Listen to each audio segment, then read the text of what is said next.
Better get that fire extinguisher ready. I already know the comment section is going to be a dumpster fire with this topic, so let's just rip off the band-aid, shall we? While not specifically stated in canon, the fan base has taken upon itself to ship specific characters together. While most of these are well within the realm of possibilities, some of these are more than likely just dreams. So sorry in advance, those Sora and Riku shippers. So who is the best power couple? Not such a simple answer to get, so let's break it down into a few categories. Teamwork, trust, emotional bond, sacrifice, and balance. Let's anger some people, shall we? Here are the couples: Sora and Kairi, Roxas and Xion, Terra and Aqua, Riku and Naminé. Why is Roxas with Xion and not Naminé? Despite their counterparts' relationship, shockingly, it isn't as straightforward as that. Given Chain of Memories, the Naminé and Riku replica bond seems to be stronger than that of Roxas, and Naminé too. That and Roxas and Xion have had a year to grow their bond, and this might just be the writer reading too much into things. But there were more than a few moments and days that could show the start of a relationship between the two. Category 1. Teamwork. Sora and Kairi don't have much in terms of teamwork, and the most we see of them actually fighting side by side is in Kingdom Hearts 3 and Remind, respectively. While they do manage to put up a good fight, we're going to say Sora is the backbone of this couple and rank the Destiny duo's teamwork as a 1 out of 3. Roxas and Xion have almost a year running missions together. During that time, they managed to know how the other thinks, based on their own fighting style being nearly identical. Even then, when Xion lost her Keyblade, Roxas was more than able to pick up her slack and loan his Keyblade to her, leading to the incredible joke that is, Roxas, that's a stick. So we'll put the Sea Salt duo's teamwork as 3 out of 3. Next up is Riku and Naminé. And, well, there isn't much to say here, except Naminé is just a weaker form of Kairi, though she does have her merits. Memory manipulation and tracing connections between hearts are both useful abilities to have. Though, when it comes to how she works with Riku as a team, there isn't a lot to go off of. So, Riku does the bulk of the work, while Naminé works behind the scenes. Maybe in Kingdom Hearts 4 and beyond, we'll see more. But for now, the Chain duo gets a 1 out of 3. Here's hoping they have some redeeming qualities, because that Riku is a sexy guy. He's just a sexy guy. And, the gamer girls are really gonna like it. Finally, we have Terra and Aqua. And what can I say? They'll get top marks here. Spending years training together, the two have established their own roles for each other, Terra being the brute force, while Aqua supports with magic. This is exactly what you want for teamwork, so the Wayfinder duo gets a 3 out of 3.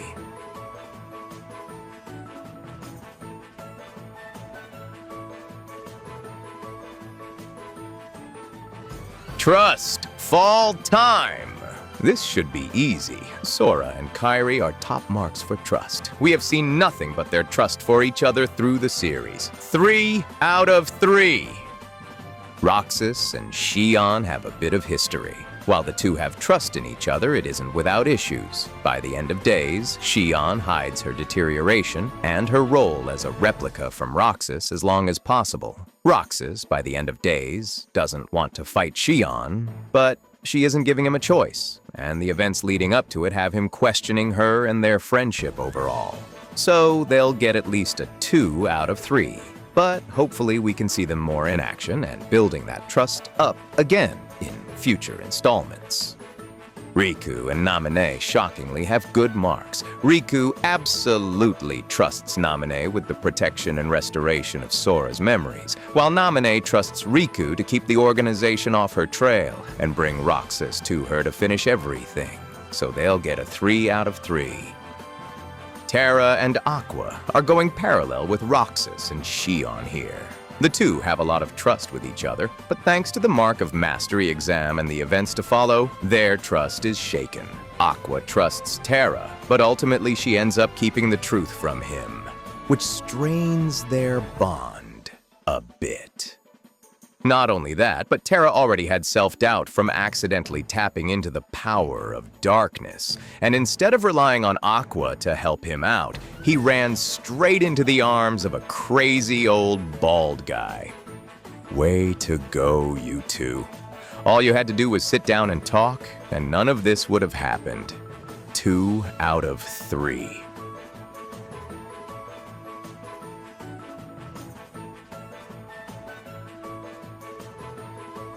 These couples, they get me all emotional. So let's rank that next. What a surprise! Sora and Kairi have one of the strongest emotional bonds. It's thanks to this Sora has been able to come back from both the realm of darkness and the final world. And the reason Kairi was literally brought back from the brink of death. Their bond is the foundation of their relationship, and as such, they get a 3 out of 3. Nobody's having emotions. Shockingly, Roxas and Xion do have a pretty powerful one, as it ends up fracturing part of the organization. And in the end, it's that emotional bond that brings those two back and tells their old boss where to stick it. 3 out of 3. Riku and Naminé have a decent emotional bond, but it falls on more respect and reliance than a truly deep emotional connection. Hate to say it, and while I want to give it a 2, I gotta give them a 1 out of 3. Sorry, folks. Well, no sense in dragging this one out, Terra and Aqua. 3 out of 3. Okay. I'll do a quick sum up for this. Terra and Aqua spent years together, training and growing up under the same roof. Ultimately, in the end, the two's emotional bond is their driving force. It pushes them higher and higher and right back into each other's arms. Heck, their bond was so strong, it was turned into literal chains and used against them. So again, 3 out of 3.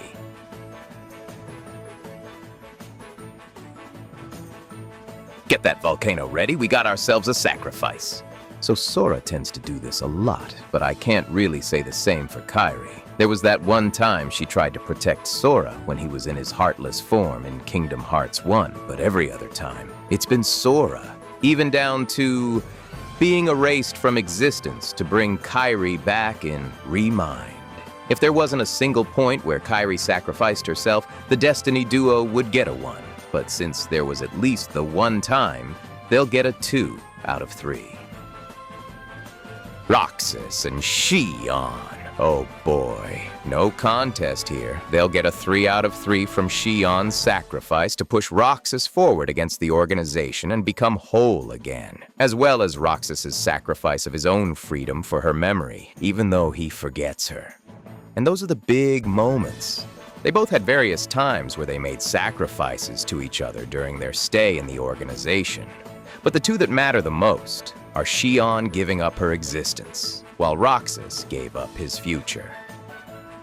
Riku and Naminé. This is a tough one. Ultimately, Riku does sacrifice a lot for Naminé. He chooses to forego his own identity and become Ansem, the Seeker of Darkness, in order to protect Naminé and her reconstruction of Sora's memories. But does Naminé make any sacrifices for Riku? Sort of. After Chain and during Days, Naminé sacrifices her own place in the story, accepting that she would just fade away when Sora's memory was fixed, and she did this for Riku. It mattered to him, and instead of being selfish and trying to think of a way to keep herself alive, she accepted her fate. No questions asked. While these are big in their own right, they're not as big as some of the others on this list. So, at least a 2 out of 3. Terra and Aqua. The very definition of sacrifice. Aqua lays down her own life in order to try and save Terra when they were both falling into darkness. And later, Terra fights with everything he has in order to regain control of his body, even down to potentially ending both himself and Xehanort in the process. The two care for each other so much, they are willing to end it all for the other. No other option than a 3 out of 3.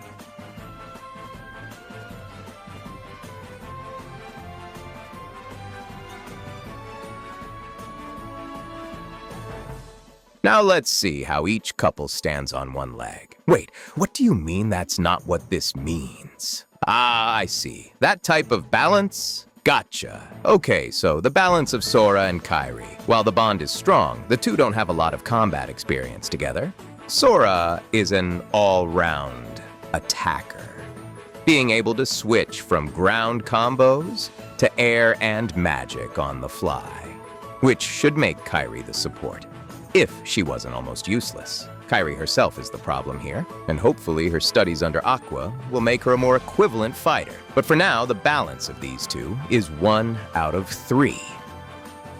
Roxas and Xion have perfect synergy. They know the other so well, they can practically mirror each other on the battlefield. Well, I mean mirror when Roxas actually wants to give someone the handicap and use only one Keyblade. When Roxas goes front line, Xion is there on the support, be it defensive magic or by his side with Keyblade in hand. 3 out of 3. Well, we all know how this one will play out. 1 out of 3 for Riku and Naminé.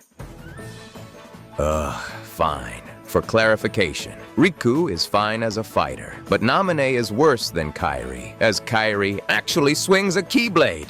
Like, come on, have the girl do something than standing there looking pretty. Wait!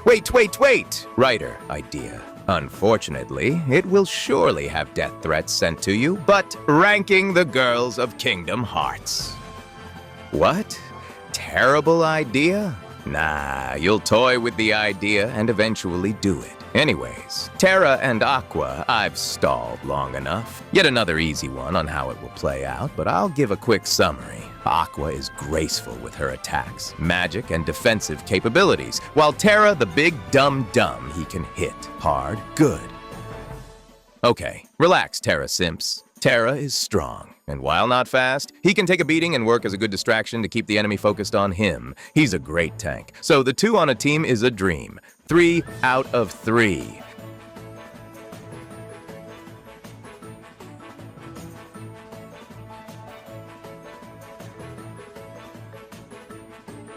All right, let's round up those scores. In 4th place, we have the Chain Duo with 7 out of 15. Tough break, kiddos. In 3rd, we have the Destiny Duo with 10 out of 15 points, not bad. Needs improvement, though. And, oh boy, we have a tie. Both with 14 out of 15 points as the Sea Salt and Wayfinder duos. How to solve this? Wait! How about a death match? Let's break it all down.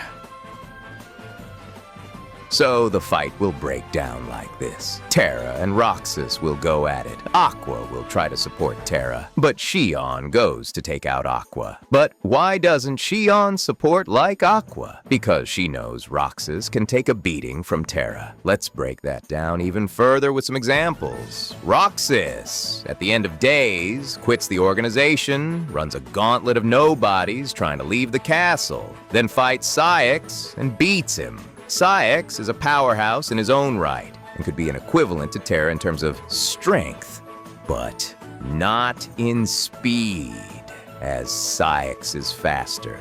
Not to mention, Roxas is fast, much faster than anything Terra could keep up with.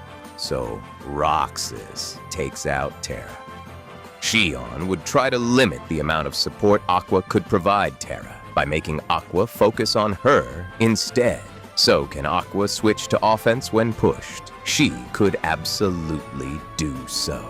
Aqua has a few years of training and mastering spells that Xion doesn't. While Xion would put up a good fight, Aqua would have to divert all attention to her in order to take her out. So now we're down to the final 2 fighters, Roxas versus Aqua. And while you would think Aqua could take this, she doesn't. Aqua has stamina issues and can't fight in multiple consecutive fights effectively. Most of the time, she needs a small break to recover her stamina and magic. Otherwise, she gets completely wrecked. Fights Vanitas in Neverland, passes out seconds later, fights Braig in the graveyard, unfocused to not know Vanitas was coming, plus a slow reaction time, even when Ventus alerted her. Fights Riku with assistance with the Demon Tower. Sora shows up later and knocks some sense into her. I'm just saying, as a master, she gets beat a lot for an issue that can be fixed. Roxas, on the other hand, was built for this, trained for a year by pushing himself further and faster. Remember the castle gauntlet? Right after that, he fights Xion in multiple forms, beats her, and all that was while she was draining his power from him. After that, he runs another gauntlet through the world that never was against Neo Shadows. Then fights Riku, who has to cheat in order to take this kid out. While Aqua is great at single fights, high-tier magic, and support, Roxas's stamina and speed is what overdoes her and will have to give him the victory. Thank you all for joining us on this controversial take. Please send all your hate mail to... And we hope to see you again soon. Farewell, and may your heart be your guiding key.